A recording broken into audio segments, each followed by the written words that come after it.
Dr. Zexhai pressed her crystalline hand against the cold metal surface and felt the vibrations travel through her body. The metal was old, very old. Older than anything she had ever discovered in her 30 years as a xenoarchaeologist. Her team of researchers stood behind her in the dim underground chamber, their breathing apparatus making soft hissing sounds in the thin air of Kepler 442b. "Professor, look at this," called out her assistant Nordan. The young Veltar held up a scanner that was beeping frantically. "The readings are off the scale. This metal contains elements that we don't even have names for." Zexhai walked over to examine the readings. Her crystalline body caught the light from their portable illumination units and cast rainbow patterns on the ancient walls. As a member of the Veltar species, she was tall and elegant, her body made of living crystal that could process information faster than most organic brains. This ability made her perfect for archaeological work, as she could analyze and catalog artifacts at incredible speeds. But what she was seeing now made no sense. "This can't be right," she said, studying the scanner. "According to these readings, this structure is over 50,000 years old." The other members of her team gathered around. There was Kexmore, a hulking Braxi warrior who served as their security specialist, his forearms crossed in confusion. Next to him stood Dr. Fentai, a delicate whisper whose gossamer wings fluttered nervously. The whispers were known throughout the galaxy for their ability to sense emotions and thoughts, and Dr. Fentai looked deeply disturbed. "Something is very wrong here," Dr. Fentai said in her musical voice. "I can feel echoes, old emotions, trapped in these walls. Fear, anger, and something else. Something that makes my wings ache." Zexhai nodded and turned back to the wall. They had been exploring this dead world for 3 weeks now. Kepler 442b had once been a beautiful planet, according to their orbital surveys. It had water, breathable atmosphere, and perfect conditions for life. But something had happened here long ago. The surface was covered in a layer of nuclear glass, twisted metal, and the remains of what looked like massive battles. The team had been sent by the Galactic Council to investigate after long-range sensors detected artificial structures beneath. The devastation. What they found was unlike anything in their databases. "Nordan, start taking detailed scans of these symbols," Zexhai ordered, pointing to strange markings carved into the walls. The symbols were simple but somehow disturbing. They looked like they had been made by creatures with 5-digit hands, but no known species in the galaxy had exactly that configuration. As Nordan worked, Zexhai continued exploring the chamber. It was clearly some kind of storage facility, with rows of empty containers lining the walls. But what had been stored here? And more importantly, who had built this place? "Professor," Kexmore's deep voice echoed through the chamber. "You need to see this."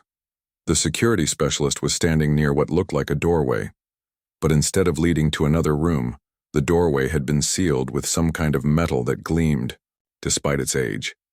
Carved into the metal were more symbols, but these were different, larger, more urgent. Zexhai approached and ran her scanners over the sealed door. "It's some kind of warning," she said after a moment. "See these patterns? They're repeated over and over, like someone was trying very hard to make sure this message was understood." "Can you translate it?" Dr. Fentai asked, floating closer on her gossamer wings. "Not yet, but I'm getting fragments. Something about danger and—" Zexhai paused, her crystalline body flickering as she processed the information. "The word Terran keeps appearing." "Terran?" Nordan looked up from his work. "I've never heard of that species, neither had anyone else on the team. In all their years of study, across all the databases of the Galactic Council, there was no record of any species called Terrans." They spent the next several hours exploring the underground facility.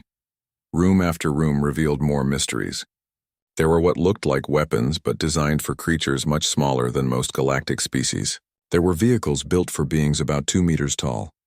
And everywhere there were more warnings. As they worked, Dr. Fentai became increasingly agitated. "The emotions here are getting stronger," she reported. "It's like they're burned into the very walls. I can feel Desperation. Someone was very afraid when they built this place. On the second day of exploring the facility, they made their most disturbing discovery yet. Deep in the lowest levels, they found a chamber that had clearly been some kind of laboratory. But this wasn't a normal research facility. The equipment was designed for genetic work, and the computers that still functioned contained data that made HFY's crystalline structure dim with shock. "These are genetic templates," she announced to her team.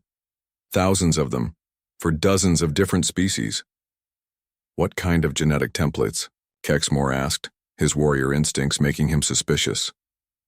HFY studied the data more carefully. "Weapons.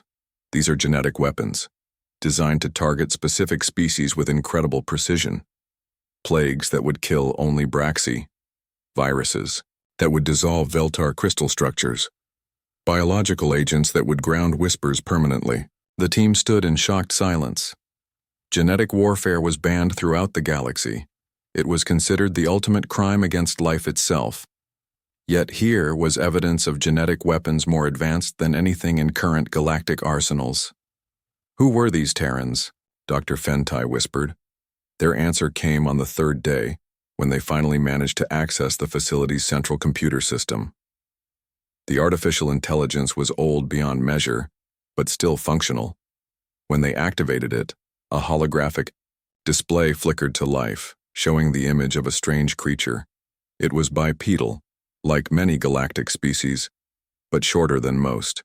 It had pale skin, dark hair, and most unsettling of all, forward-facing eyes. Predator eyes.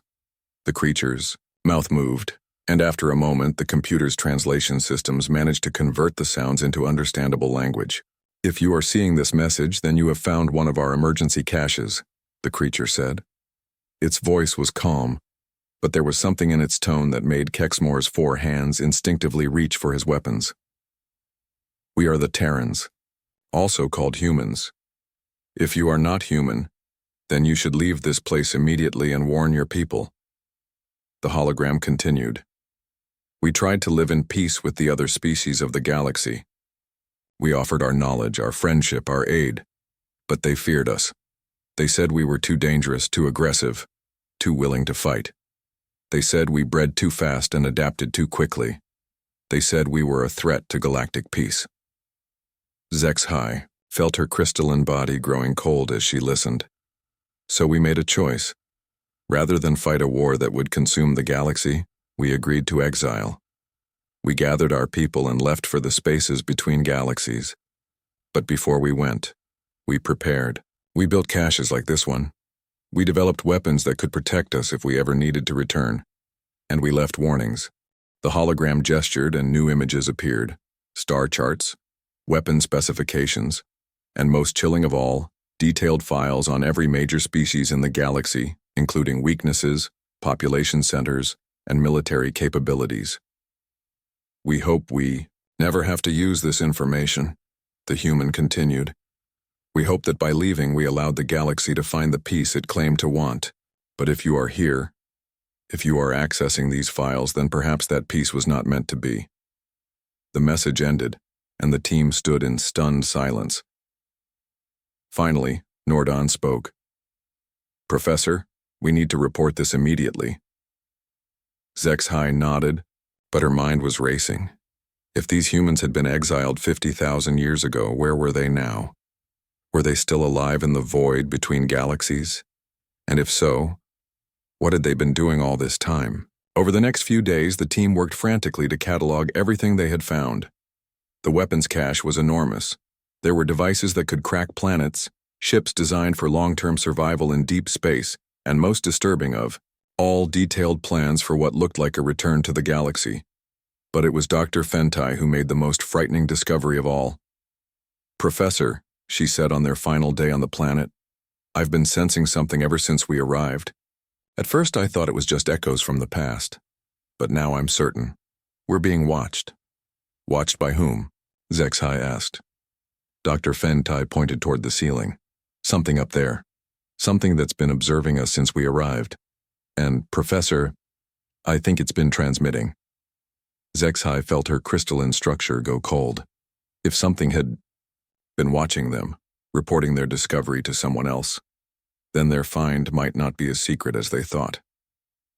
As they prepared to leave Kepler 442b, Zexhai took one last look at the ancient facility. The warnings carved into the walls seemed more ominous now. Quarantine zone. Approach at your own peril. Birth world of the Terrans. These weren't just warnings about a dead civilization.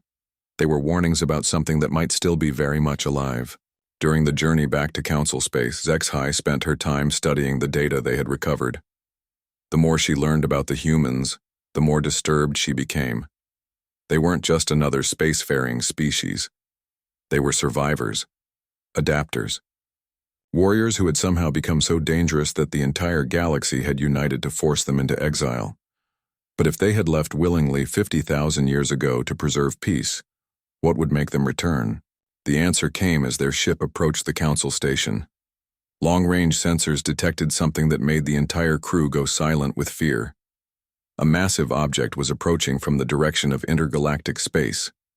It was moving slowly, deliberately, and according to their scanners, it was artificial. It was also heading directly for inhabited space. As Zexhai watched the object on their screens, she realized that their archaeological expedition had been much more than a simple dig. They had found evidence of humanity's exile. And now, after 50,000 years, it seemed the humans were coming home. The question was no longer who the Terrans were. The question was what they wanted, and whether the galaxy was ready for their return. Based on what Zexhai had learned in the ruins of their homeworld, she very much doubted it. The forgotten, dangerous ancient race was about to become very much unforgotten, and the galaxy was about to remember why they had feared humans in the first place. News of Dr. Zexhai's discovery spread through the Galactic Council like wildfire. Within days, every major species was demanding access to her findings. Emergency sessions were called. Ancient archives were opened for the first time in centuries. And slowly, terrifyingly, the pieces of a puzzle that had been scattered across time began to come together. The first breakthrough came from the Kethmori, the galaxy's oldest surviving civilization. Their massive library worlds contained records, dating back nearly 100,000 years, stored in crystalline matrices that could preserve information indefinitely. When Dr. Zexhai's report reached them, the Kethmori archivists began searching through their deepest, most restricted files. What they found made their tentacles writhe with ancient fear. Keeper Yulmoth was one of the oldest Kethmori alive, his massive bulk barely fitting through the corridors of the Grand Archive.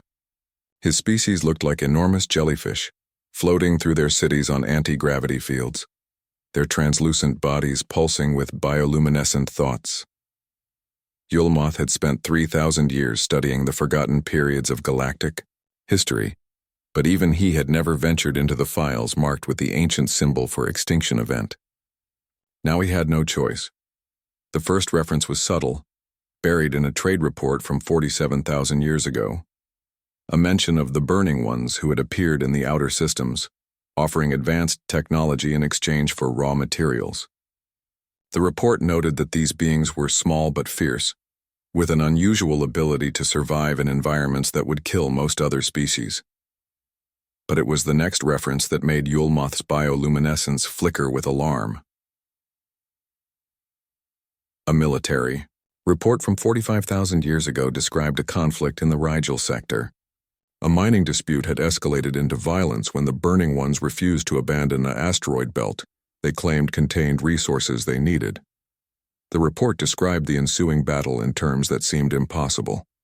The Burning Ones fight, with a fury that defies understanding, the ancient Kethmori commander had written. They do not retreat when injured. They do not surrender when outnumbered. They adapt their tactics faster than our computers can process.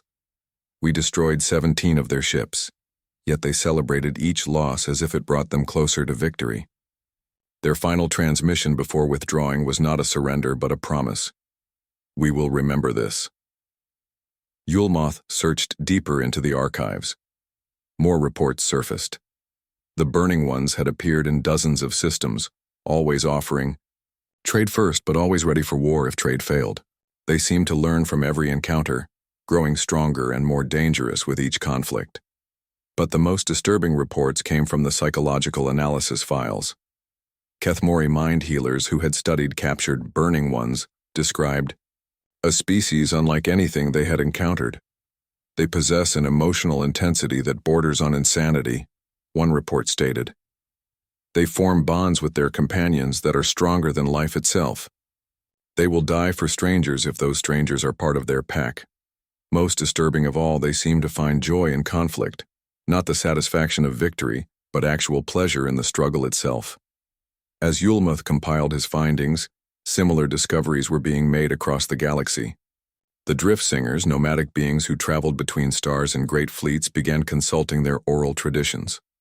These songs and stories, passed down through 100,000 years of wandering, contained references to the Death Walkers. Singer. Volandra was ancient even by drift singer standards. Her people lived for millennia, their gaseous bodies sustained by the cosmic radiation between stars. She floated in the center of her ship's song chamber, surrounded by younger singers who helped her access the deepest memories of their race. The songs about the Death Walkers were some of the oldest in their tradition, and they were sung only in whispers, with harmonies that made the listeners' spirits tremble. They came from a small world circling a yellow star, Volandra sang, her voice echoing through the chamber. Small beings, but they burned with life fire. They walked in the void without fear. They bred faster than the seasons. They changed themselves to survive any world, any climate, any poison. The other drift singers joined in the ancient harmony, their voices weaving together the story that had been passed down for 50,000 years. The Death Walkers would not bow, they sang. The Death Walkers would not break. They fought until their bodies failed, then fought as spirits. They turned other races into warriors like themselves, just by being near them. Even the peaceful became violent in their presence. But it was the ending of the song that chilled Volandra's ancient heart. The Death Walkers agreed to sleep in the dark between stars. But they did not agree to die. They promised to return when the galaxy had learned the price of peace. They promised to wake when their children called to them from the darkness. As these ancient stories surfaced, modern archaeologists across the galaxy began finding physical evidence to support them. On 17 different worlds, excavation teams uncovered blast patterns from weapons that shouldn't have existed 50,000 years ago. The energy signatures were unlike anything in current galactic arsenals, but they all shared certain characteristics. They were designed to cause maximum damage with minimum energy expenditure, and they showed evidence of rapid technological evolution. Dr. Shenka, a brilliant young Nexari scientist, was studying one such site on the world of Broken Chain. The Nexari were a machine race, their consciousness uploaded into robotic bodies that could be continuously upgraded. This made them excellent at pattern recognition and data analysis. "Look at this," Shenka transmitted to her research team, her robotic voice carrying undertones of digital concern. "These weapon impacts show a progression. The earliest blasts are crude, primitive, but as the battle continued, the weapon signatures evolved. The attackers were learning and adapting their technology in real time during the middle of combat." Her analysis of the battlefield revealed something even more disturbing. The combatants had faced an army of multiple species working together. But the battle hadn't ended with the defeat of the smaller force. Instead, the larger army had apparently retreated, leaving behind evidence of massive casualties. "The genetic analysis is the most troubling part," Shenka reported to the Galactic Council. "We found biological remains from dozens of species, scattered across this battlefield, but they all died from identical causes, precise strikes to vital organs, using weapons that seemed to know exactly where each species' weaknesses were. But the most shocking discovery came from the genetic analysis itself. Mixed in with the remains of the various galactic species, the team found traces of DNA that matched no known life form. When they compared it to the genetic templates Dr. Zexhai had found on Kepler 4142b, the match was perfect. Human DNA. And it wasn't just present on the battlefield, it was mixed with the DNA of other species in ways that suggested extensive interbreeding. They didn't just fight other species. Shenka concluded in her report. They integrated with them, formed relationships, had children with them. The humans weren't just conquerors or traders. They were becoming part of the galactic community. This discovery led to a galaxy-wide genetic survey that produced results no one was prepared for. Trace amounts of human genetic markers were found in the DNA of virtually every major species. It was subtle, often buried deep in non-coding regions, but it was there. The implications were staggering. At some point in the distant past, humans had not only interacted with other galactic species, they had become part of their genetic heritage. Every race in the galaxy carried some small fragment of human DNA. As scientists struggled to understand how this was possible, historians began uncovering the political context of the human exile. Ancient treaty documents, locked away in the deepest vaults of the Galactic Council, told a different story than the one preserved in legend. Councillor Mextai, an elderly Trilari whose species served as the galaxy's diplomats, was granted access to these restricted files. The Trilari were natural empaths and negotiators, their multiple brains allowing them to see conflicts from numerous perspectives simultaneously. What Mextai found in the ancient records made all three of his brains ache with horror. The humans hadn't been violent conquerors. They had been refugees. According to the documents, the human homeworld had been dying. Their star was becoming unstable, and they had needed to evacuate their entire species. They had approached the Galactic Council peacefully, asking for assistance and offering to share their advanced survival technologies in exchange for new homes. But their request had been denied. Not because of resource limitations or political concerns, but because of fear. The other species had been terrified of human adaptability and reproductive rates.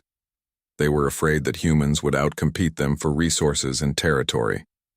The humans demonstrated an ability to modify their own genetics to survive in any environment, one ancient report stated. They showed no signs of population control instincts. They formed emotional bonds that extended beyond their own species. Council projections indicated that within 1,000 years, humans would either dominate the galaxy through integration or destroy it through competition for resources. The final documents revealed the truth of the Great Exile. The galactic species had united not to drive humans away, but to contain them. They had offered the humans a choice: accept permanent exile to the void between galaxies, or face complete extinction.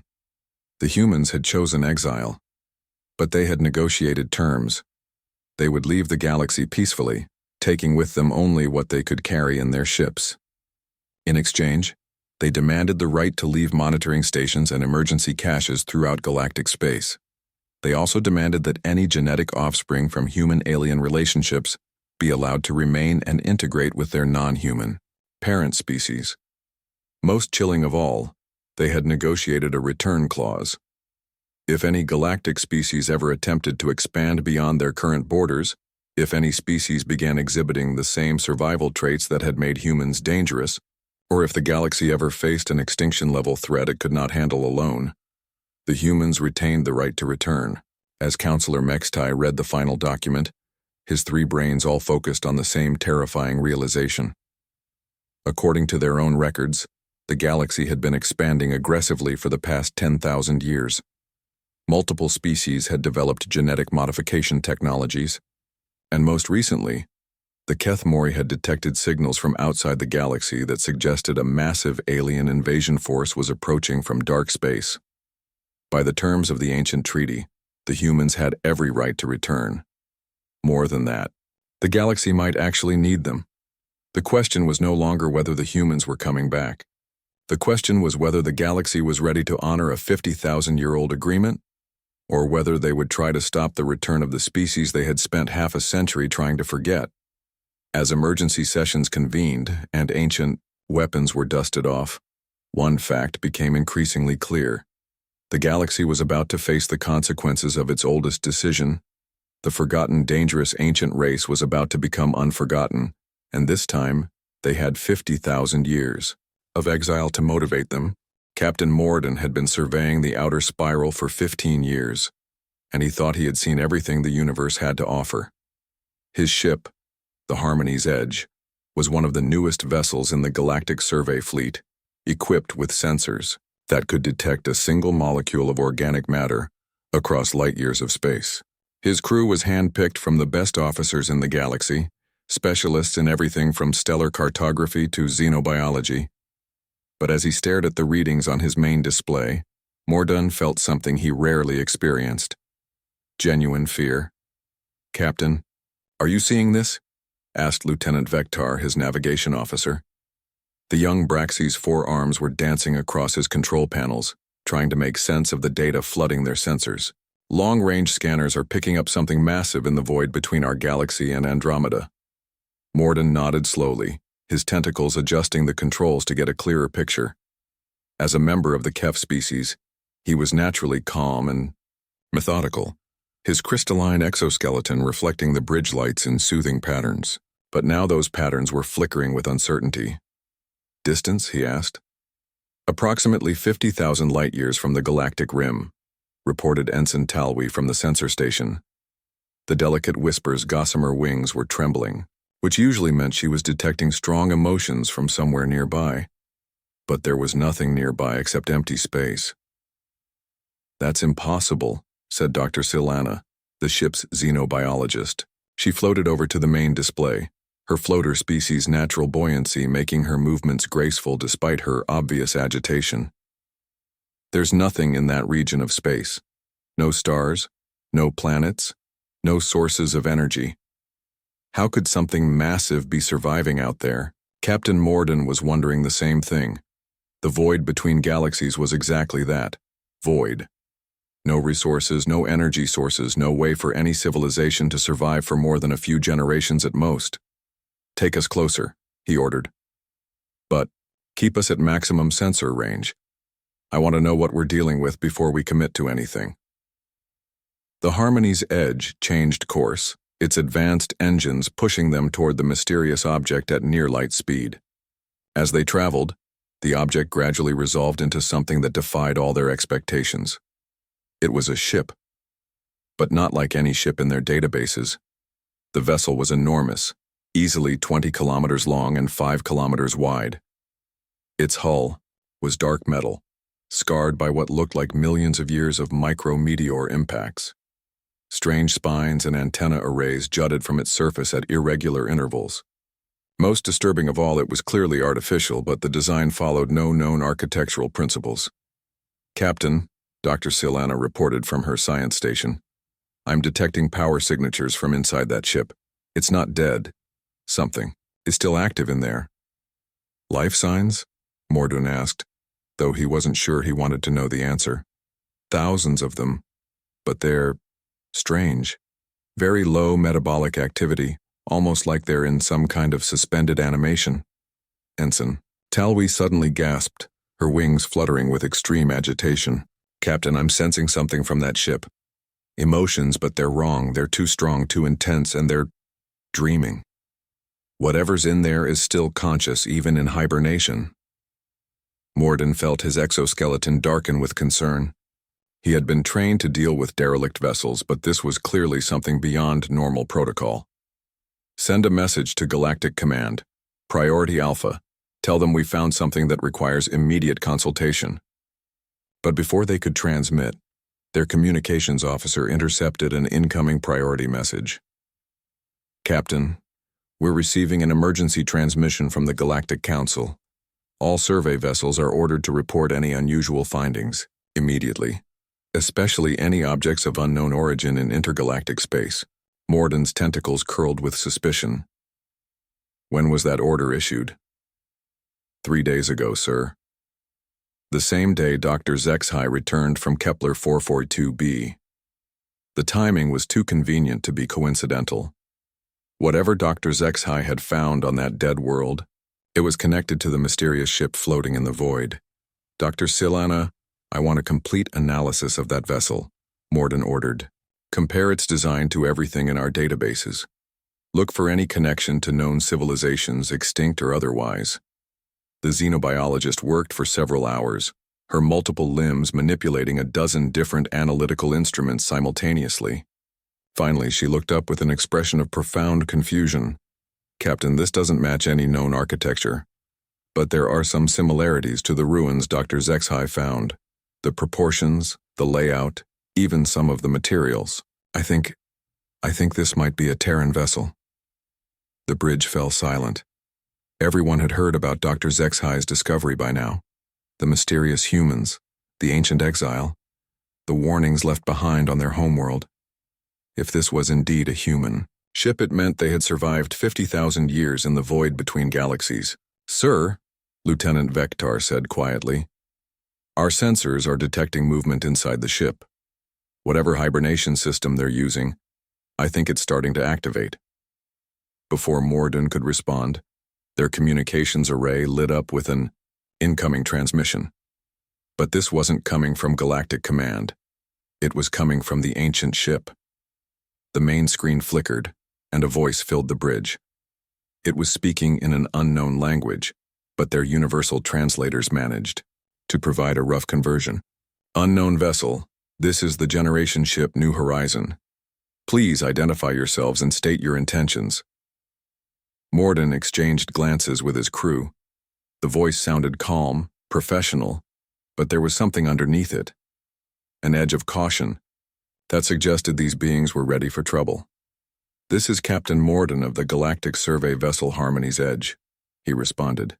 "We detected your ship on long-range sensors and came to investigate. Are you in need of assistance?"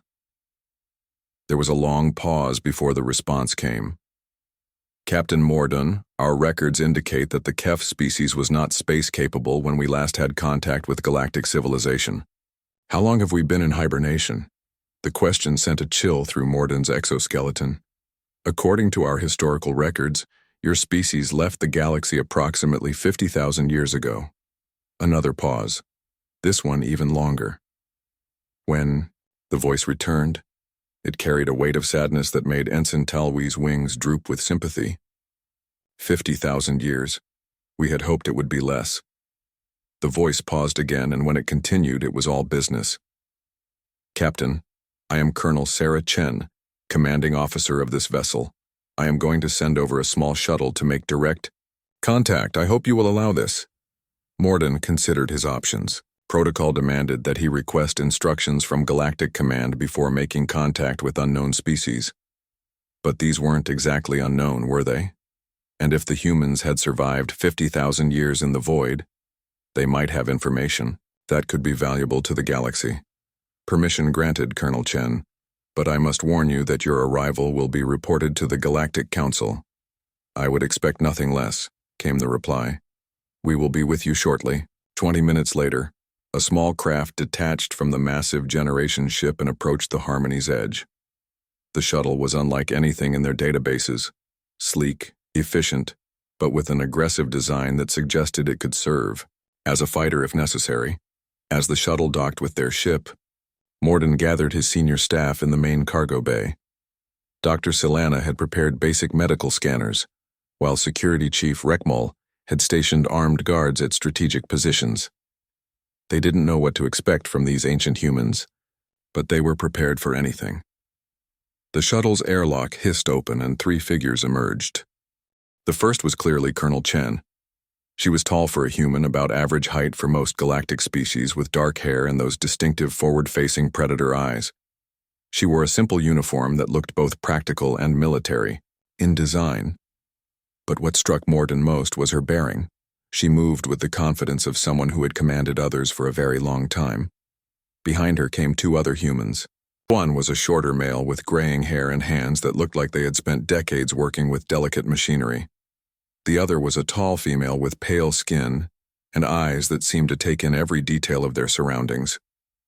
"Captain Morden," Colonel Chen said, stepping forward with her hand extended in what their cultural database identified as a human greeting gesture.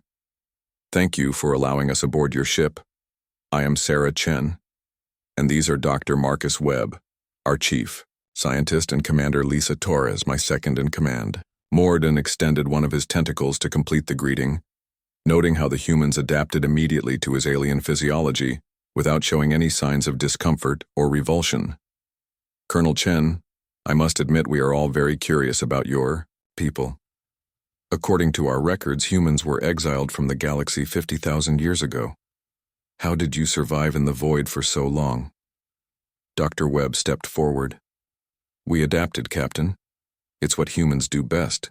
We developed closed-loop life support systems, genetic modification techniques to help us survive in artificial environments, and most importantly, we learned patience. 50,000 years is a very long time to be patient, Dr. Solana observed. Commander. Torres smiled, but it wasn't entirely pleasant. Not all of us were awake for the entire journey. We developed hibernation technology that allowed us to sleep for decades at a time, with only a skeleton crew maintaining the ships. We've been taking turns being conscious, generation after generation. Ships? Lieutenant Vector asked. You have more than one? Colonel Chen nodded. The New Horizon is the flagship of a small fleet. 12 ships in total carrying about 50,000 humans. We are what remains of our species. The number sent a shock through Mordune's system. 50,000 individuals didn't seem like much, but if they had managed to survive and maintain their technology for 50 millennia, they represented a significant force. Colonel, Mordun said carefully, I must ask what your intentions are. Are you planning to return to the galaxy? The three humans exchanged glances, and Mordun noticed a subtle communication passing between them. These people had worked together for so long that they could coordinate without words. That depends, Captain, Colonel Chen said finally. We left the galaxy because we were told we were too dangerous to coexist with other species. We've spent 50,000 years learning to control those aspects of our nature that frightened others. We've developed technologies that could benefit everyone. We've gained wisdom that comes only from surviving in the harshest environment imaginable.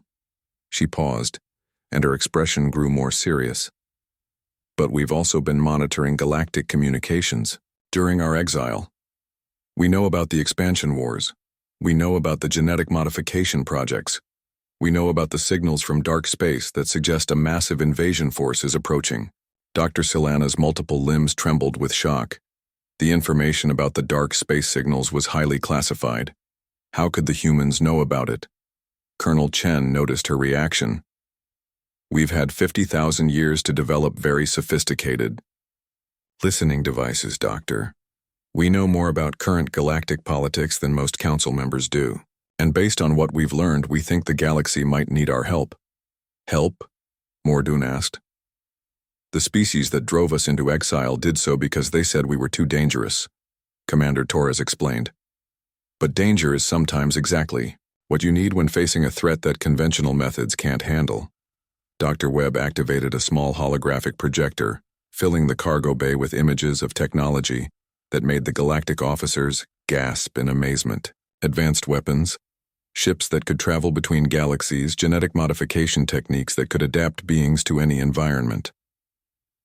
We didn't spend 50,000 years standing still, he said quietly. We used our exile to become everything the galaxy feared we might become. The question is whether the galaxy is finally ready to accept the help it refused so long ago. Colonel Chen stepped forward again. Captain Mordun, we're going to return to galactic space whether the Council approves or not. Our ancestral treaty gives us that right, and frankly, we don't trust the current leadership to handle the crisis that's coming, but we'd prefer to return as allies rather than conquerors. The word sent a chill through everyone present. These humans weren't asking for permission to return. They were informing the galaxy of their intentions. As the meeting continued, Mordun realized that everything was about to change. The forgotten dangerous ancient race was no longer forgotten. They had returned with technology that dwarfed anything the galaxy possessed, knowledge that spanned 50 millennia, and most frightening of all, they had returned with nothing left to lose. The galaxy was about to rediscover why they had feared humans in the first place. And this time, there would be no exile to save them. The accident happened 3 days after the first contact between the Harmony's Edge and the human fleet. Junior Technician Pel Wayne was a young Nexari, his mechanical body barely 2 centuries old. He had volunteered for the Joint Research Project, eager to study human technology up close. The humans had been surprisingly cooperative, allowing small teams of galactic scientists to examine their systems while they prepared for their return to inhabited space. Pelwayne was supposed to be scanning the external hull of the New Horizon. Instead, curiosity got the better of him, and he began examining what looked like a control interface near one of the ship's many airlocks. The symbols were unlike anything in his database, but some of them seemed familiar. He thought he could figure out their meaning. He was wrong. His electronic probe triggered something deep in the ship's systems. Lights that had been dim for decades suddenly blazed to life. Alarms began sounding in frequencies that hurt the ears of everyone within a kilometer. And most importantly, the ship's central hibernation system began initiating an emergency revival sequence. "What did you do?" demanded Dr. Silana, rushing to the young Nixari's side as warnings flashed across displays throughout the human vessel. "I don't know," Pelwayne transmitted, his mechanical voice carrying overtones of panic. "I was just trying to understand the interface. I didn't mean to activate anything." But it was too late. Throughout the massive generation ship, thousands of hibernation pods were opening. Humans who had been sleeping for decades were awakening to emergency lights and blaring alarms. And according to the ship's systems, they were awakening to the knowledge that unknown aliens were aboard their vessel. Colonel Chen arrived at the interface within minutes, still wearing the simple coveralls she had been sleeping in when the alarms woke her. But despite having just emerged from hibernation, her eyes were sharp and alert. She examined the controls, then looked at the gathered aliens with an expression that was carefully neutral. "Accidental activation of Emergency Protocol 7, she announced. "Full crew revival is in progress. All personnel will be conscious within the next 6 hours." Captain Mordoon felt his exoskeleton flush with embarrassment. "Colonel, I apologize for my technician's actions. Is there any way to halt the revival process?" Colonel Chen shook her head. "Not without risking the lives of everyone still in hibernation. Besides, perhaps it's for the best. We were going to wake everyone eventually. This just accelerates our timeline." As they spoke, more humans began appearing in the corridors. They moved with purpose and discipline, but their eyes carried the hardness of people who had lived through unimaginable hardship. These weren't the desperate refugees who had fled the galaxy 50,000 years ago. These were survivors, shaped by millennia of life in the void. Dr. Marcus Webb appeared at Colonel Chen's side, fully dressed and alert despite having been in hibernation just hours earlier. "Sarah, the other ships are reporting similar activations. It seems the emergency protocols are networked across the entire fleet." "How many?" Chen asked. "All of them. 50,000 humans will be awake within the day." The news hit the gathered aliens like a physical blow. 50,000 humans armed with technology that made their own ships look like toys, awakening simultaneously, in the void between galaxies. But it was Commander Torres who delivered the news that changed everything. "Colonel," she said, approaching with a portable scanner in her hands, "you need to see this. Long-range sensors are detecting massive fleet movements throughout galactic space. Every major species is mobilizing their military forces." Dr. Silana's multiple limbs went limp with shock. They wouldn't. The Council wouldn't authorize military action without proof of hostile intent. Colonel Chen looked at the readings on Torres's scanner and her expression grew cold. "Dr. Silana, I'm afraid your council has already made its decision. According to these readings, there are over 10,000 warships moving toward the galactic rim. They're not coming to welcome us home." Captain Mordoon felt his world tilting beneath him. "This is madness. You've shown no hostile intent. You've been completely cooperative." "Captain," Colonel Chen said gently, "we've been through this before. 50,000 years ago, fear made the galaxy's decisions for it. It appears that hasn't changed." As the situation developed, communications began flooding in from across the galaxy.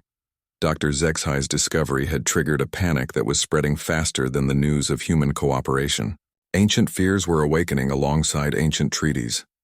Species that had lived in peace for millennia were suddenly remembering why their ancestors had united to exile humanity.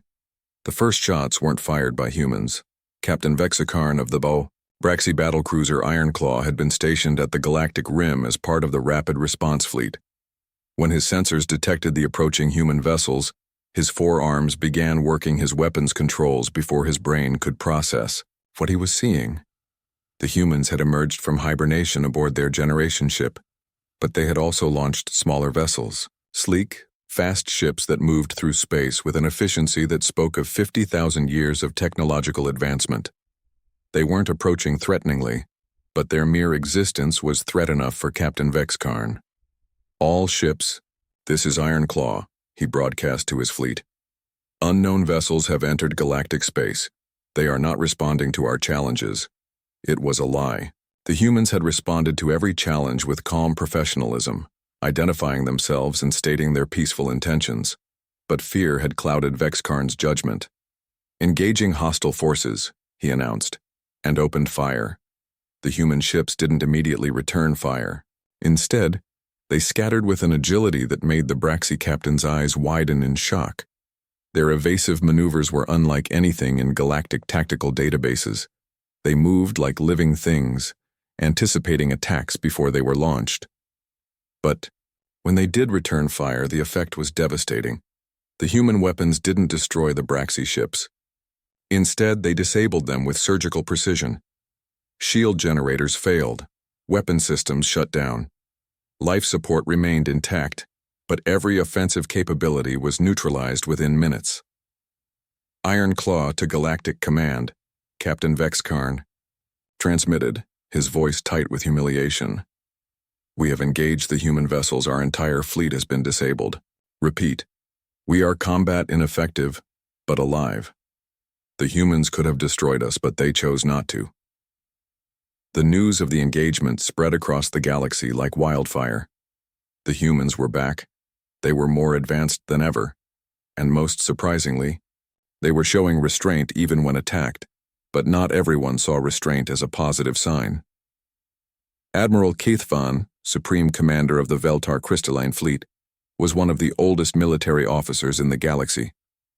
His crystalline body had been shaped by centuries of warfare, and his tactical mind was considered one of the best in known space. When he received news of the Ironclaw incident, his first thought wasn't relief that the humans had shown mercy. His first thought was that they were playing a game. "They're being careful," he announced to his staff aboard the flagship Shard of Justice. "They know we're watching, so they're trying to appear peaceful. But mark my words, this is the same species that nearly conquered the galaxy before. They haven't changed. They've just gotten better at hiding their true nature."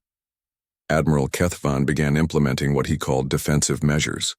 The Veltar fleet began deploying weapon platforms at strategic points throughout their space. Other species, taking their cue from the crystalline beings, began similar preparations. Meanwhile, the humans continued their approach to inhabited space, sending diplomatic messages and offering technological exchanges. But for every message they sent, the galaxy's military forces grew larger and more paranoid. The breaking point came when a human ship approached the world of New Harmony, a peaceful planet inhabited by the Whisper species. The humans had requested permission to land, offering to share their knowledge of long-term survival technologies. The Whispers, natural empaths, could sense no hostile intentions from the approaching vessel. But the Galactic Defense Force had stationed a battalion of war mechs on New Harmony just in case. When the human ship began its descent, the battalion commander panicked and ordered the mechs to fire. The human ship was destroyed instantly, along with its crew of 12 diplomats. The response was immediate and terrible. Within hours, human ships appeared throughout the galaxy. Not the slow, peaceful vessels they had been sending before, but sleek warships that moved through space like angry predators. They struck at military targets with precision that seemed impossible, disabling defensive systems faster than anyone could react. But they didn't kill. Even in their fury, the humans maintained surgical restraint. They destroyed weapons and disabled ships, but they went to extraordinary lengths to preserve life. It was as if they were fighting a war while simultaneously trying to minimize casualties. This restraint only made them more terrifying. Colonel Chen appeared on every major communications network simultaneously, her image broadcast to every inhabited world in the galaxy. She looked tired, sad, but absolutely determined. "People of the galaxy," she began, 50,000 years ago, your ancestors exiled us because they said we were too dangerous to coexist with other species. We accepted that judgment and left peacefully, hoping that time would prove them wrong." She paused, and her expression grew harder. "We returned offering friendship, knowledge, and aid. We were met with military mobilization and attacks on our diplomatic vessels. It seems that fear still rules your decisions." The broadcast continued across all channels, impossible to block or interrupt. "We did not want this war. We tried to prevent it. But since you have chosen to treat us as enemies, we will show you what enemies we can be. We have spent 50,000 years preparing for the possibility that we might need to defend ourselves. We have developed technologies that your militaries cannot comprehend. We have become everything you feared we might become." Colonel Chen leaned forward, her predator eyes staring directly into the camera. "But we will not become the monsters you believe us to be. We will disable your weapons, neutralize your fleets, and occupy your worlds if necessary. But we will not commit genocide. We will not destroy civilizations. We will prove that we are better than your fears, even if we must do it by force." The broadcast ended, leaving the galaxy in stunned silence. Within days, human forces had neutralized every major military installation in galactic space. Their ships appeared everywhere at once, striking with coordination that seemed impossible. They knew exactly where to hit, exactly what would disable enemy forces without causing mass casualties. But the most shocking discovery came when galactic intelligence services realized how the humans were achieving such perfect coordination. They weren't just using advanced communications. They were using the genetic markers they had left behind 50,000 years ago. Every major species in the galaxy carried trace amounts of human DNA, and somehow the humans were using that connection to predict their enemies' actions. The galaxy had been infiltrated at the genetic level for 50 millennia, and no one had realized it until now. As human forces consolidated their control over galactic space, a terrible realization began to dawn on the defenders. This wasn't a war. This was a demonstration. The humans were showing the galaxy exactly how outmatched they were, how completely they could be defeated if the humans chose to stop holding back. The forgotten dangerous ancient race had returned, and they were proving that they had indeed become everything the galaxy had feared. The only question now was whether they would choose to be conquerors or liberators. But as Colonel Chen had promised, they were determined to be better than their enemies' expectations, even if it meant conquering the galaxy to prove it. The war that followed was unlike anything the galaxy had ever witnessed. It wasn't the brutal, prolonged conflict that historians had expected. Instead, it was a series of precisely executed operations that left galactic military forces feeling more like students being taught a harsh lesson than soldiers fighting for their lives. Human forces didn't occupy planets in the traditional sense. They arrived, disabled all military installations, established communication hubs, and then began broadcasting. What they broadcast changed everything. Dr. Zexhai was on the Veltar homeworld when the humans arrived. She watched from her laboratory as sleek human ships descended through the crystalline cities like silver drops of rain. No weapons fired, no buildings were destroyed. Instead, the ships landed in public squares and parks, and humans emerged carrying data cores and portable displays. "Citizens of Veltar Prime," the announcement came in perfect Veltar linguistic patterns. "We are humans. We have returned to the galaxy after 50,000 years of exile. We come not as conquerors, but as bearers of truth. We invite you to learn what your leaders have hidden from you for 50 millennia." The first revelation came within hours. The humans had spent their exile not just surviving but investigating. They had developed technologies that could analyze genetic patterns across space and time, reconstruct historical events from trace evidence, and most disturbing of all, recover deleted data from quantum storage systems that everyone believed were impossible to hack. What they revealed about galactic history made Dr. Zexhai's crystalline structure dim with horror. The humans, displayed evidence of 17 different species that had been systematically exterminated over the past 40,000 years, not by natural disasters or genetic plagues, but by deliberate actions of the Galactic Council's inner circle. Species that had shown signs of rapid technological advancement, high reproductive rates, or aggressive expansion had simply disappeared. From the records, the Kina were a peaceful species that developed faster than light travel independently, the human presenter explained to the gathered crowd. They were wiped out by an engineered plague 38,000 years ago. The official records claim they died of natural causes. We have genetic evidence proving otherwise. Image after image followed. The Vorth, who had developed advanced genetic modification. The Hessen, who had begun expanding beyond their home system too quickly. The Quen, who had asked too many questions about galactic history. All extinct. All eliminated by the same coalition that had exiled humanity. But the most shocking revelation was yet to come. Your leaders didn't exile us because we were dangerous, Colonel Chen announced during a galaxy-wide broadcast. They exiled us because we discovered what they were doing. We found evidence of their systematic elimination of potential competitors. We refused to remain silent about their crimes. The evidence was overwhelming. Hidden facilities where extinct species were studied and cataloged like trophies. Genetic weapons designed to target specific DNA patterns. Most damning of all, recordings of council sessions where the elimination of problematic species was discussed in clinical, bureaucratic language. Dr. Zexhai felt her world crumbling as she realized the truth. Her own people, the supposedly peaceful Veltar, had been instrumental in developing the genetic weapons used to commit genocide. Their advanced crystalline minds had been perfect for designing precision biological warfare. But the humans weren't finished.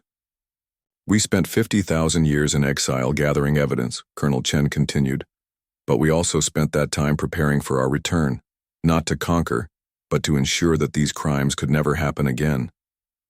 The final revelation came when the humans activated technologies they had been secretly placing throughout the galaxy for millennia.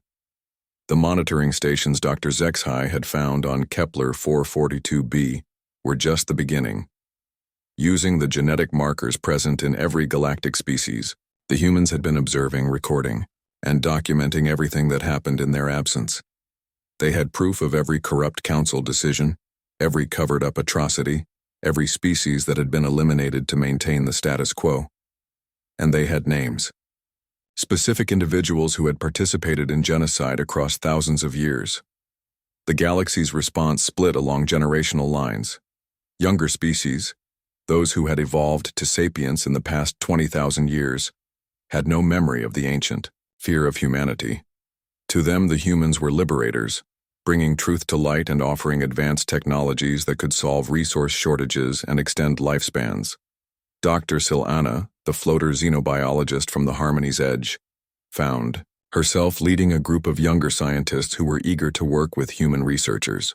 They're not the monsters our ancestors described, she argued during heated council debates. They're the only species in the galaxy with the courage to expose the truth about our history. But the older species, those whose civilizations stretched back 50,000 years or more, remembered why they had feared humanity. And that fear was now mixed with the terror of exposure. Admiral Kaithvan of the Veltar fleet made one last desperate attempt to eliminate the human threat. He gathered the most advanced warships from 12 different species and launched a coordinated attack on the human fleet, still stationed at the galactic rim. The battle lasted 6 minutes. Human ships didn't just defeat the combined fleet, they absorbed it. Weapons that should have destroyed human vessels instead seemed to make them stronger. Shield technologies were copied and improved in real time. Battle tactics were analyzed and countered before they could be fully implemented. But, most shocking of all, the humans captured every enemy ship intact with full crews alive and unharmed. This is what we became during our exile, Colonel Chen explained as she broadcast from the bridge of Admiral Kaithvan's captured flagship. We didn't just develop better weapons or faster ships. We became a species that learns from every encounter, that adapts to every threat, that grows stronger with every challenge. She gestured to the Veltar admiral, who sat in his command chair looking decades older than he had that morning. Admiral Kethvan has served his people faithfully for centuries. He believed he was protecting the galaxy from a terrible threat. He was wrong, but his dedication to his people's safety is admirable. This is why we will not execute him or his crews. This is why we will not commit the same crimes that were committed against other species. The broadcast continued with Colonel Chen addressing the camera directly. We are not here to conquer. We are not here to rule. We are here to ensure that the systematic elimination of species ends forever. We are here to build a galaxy where every form of life can flourish without fear of being erased, because they become too successful or too curious. But the most powerful moment came when the humans began revealing the genetic connections they had discovered during their exile. Every species in this galaxy carries traces of human DNA. Dr. Marcus Webb announced during a scientific symposium broadcast across all inhabited worlds. We didn't just trade with your ancestors 50,000 years ago. We formed families with them. We became part of your genetic heritage. He activated a holographic display showing the genetic maps of dozens of species. The Braxi carry human genetic markers that enhance their tactical thinking. The Whispers have human DNA that strengthens their empathic abilities. The Veltar carry human genes that improve their computational processing. The implications were staggering. The traits that made each species unique, the abilities they were most proud of, had been enhanced by human genetic contributions 50,000 years ago. We are not aliens returning to claim territory, Dr. Webb continued. We are family coming home to find that our relatives have forgotten who we are. The revelation changed everything. Young beings across the galaxy began demanding genetic testing to confirm their human heritage. Protests erupted on worlds where governments had participated in the ancient crimes. New political movements formed, dedicated to establishing relations with humanity and learning from their advanced technologies. But the most significant change came from an unexpected source. Ensign Talwi, the young whisper from the Harmony's Edge, had been studying the emotional patterns she detected from human minds. What she discovered challenged everything the galaxy thought it knew about human nature. They're not more aggressive than other species, she reported during a joint human-galactic scientific conference. They're more committed. When humans form bonds with family, friends, or even abstract concepts like justice, those bonds become part of their identity. They don't fight because they enjoy violence. They fight because they cannot abandon their commitments. Her analysis revealed that human aggression was actually an extreme form of loyalty and dedication. They fought so fiercely because they were incapable of betraying their principles or abandoning their responsibilities. This understanding led to the most important development of all. The younger species began to realize that the humans weren't trying to conquer them. They were trying to protect them from the same fate that had befallen the 17 extinct species. The final confrontation came not on a battlefield, but in the halls of the Galactic Council itself. Colonel Chen walked into the ancient chamber where decisions affecting trillions of beings were made. She was accompanied by representatives from 43 different species, most of them young civilizations that had chosen to stand with humanity. The Old Guard was there too. Keeper Yulmoth of the Kethmori, Admiral Kethvan of the Veltar, and dozens of other leaders whose civilization stretched back to the era of human exile. 50,000 years ago you exiled us because you said we were too dangerous to coexist with other species. Colonel Chen began, her voice carrying clearly through the massive chamber. You were right. We were dangerous. We were dangerous. To your plans to eliminate competition. We were dangerous to your system of secret genocides. We were dangerous to your ability to erase inconvenient truths from history. She gestured to the mixed crowd of beings filling the chamber. But we were not dangerous to the galaxy itself. We were only dangerous to those who would harm it. The vote that followed was closer than anyone expected. The older species, despite overwhelming evidence of their crimes, were reluctant to acknowledge human sovereignty or accept human oversight of galactic affairs. But the younger species, supported by their own populations who had learned the truth about galactic history, voted overwhelmingly to establish a new form of government. The Galactic Council would continue to exist, but it would be balanced by a human oversight committee with the power to investigate and prevent future genocides. More importantly, any species showing signs of rapid advancement or expansion would be protected rather than eliminated. The new treaty was signed on the anniversary of the first human exile, 50,000 years after their ancestors had been forced to leave their home galaxy. But the signing took place not on an ancient council world, but on New Terra, a planet on the edge of galactic space that the humans had claimed as their new home.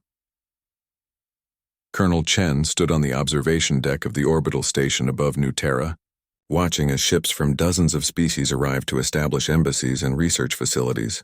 The young Whisper Talwi floated beside her, her gossamer wings shimmering in the light of the system's twin suns. "Do you think it will work?" Talwi asked. "This new arrangement?" Sarah Chen smiled, and for the first time since awakening from hibernation, the expression reached her eyes. "I think it has to work. We've shown the galaxy what happens when fear makes its decisions. Now we get to show them what's possible when species work together instead of eliminating each other." She pointed to a group of mixed species research teams visible through the station's transparent walls. Humans worked alongside Braxy warriors, Veltar crystalline beings, and floater scientists, sharing knowledge that had been hoarded for millennia. Tuidium spent 50,000 years learning how to survive in the void, she continued. Now we get to spend the next 50,000 years learning how to build something better than survival. We get to build a galaxy where no species has to fear extinction for being too successful. As she spoke, a message arrived from the deep space monitoring stations. The signals from dark space, the ones that had suggested a massive invasion force, had changed. The unknown entities were no longer approaching. Instead, they were retreating, as if they had detected something in the galaxy that made them reconsider their plans. Perhaps they had sensed the awakening of a species that had turned 50,000 years of exile into 50,000 years of preparation. Perhaps they had detected the unity of civilizations that had learned to work together instead of eliminating each other. Or perhaps they had simply recognized the return of humanity, a species that had proven they would rather leave the galaxy than destroy it but would fight to the death to protect it. The forgotten, dangerous ancient race was no longer forgotten. They were no longer ancient. And they were no longer the most dangerous thing in the galaxy. The most dangerous thing in the galaxy was now the alliance they had forged with species brave enough to stand with them. An alliance built not on conquest or domination, but on the simple principle that every form of life deserved the chance to flourish without fear. The humans had come home, and they had brought the future with them.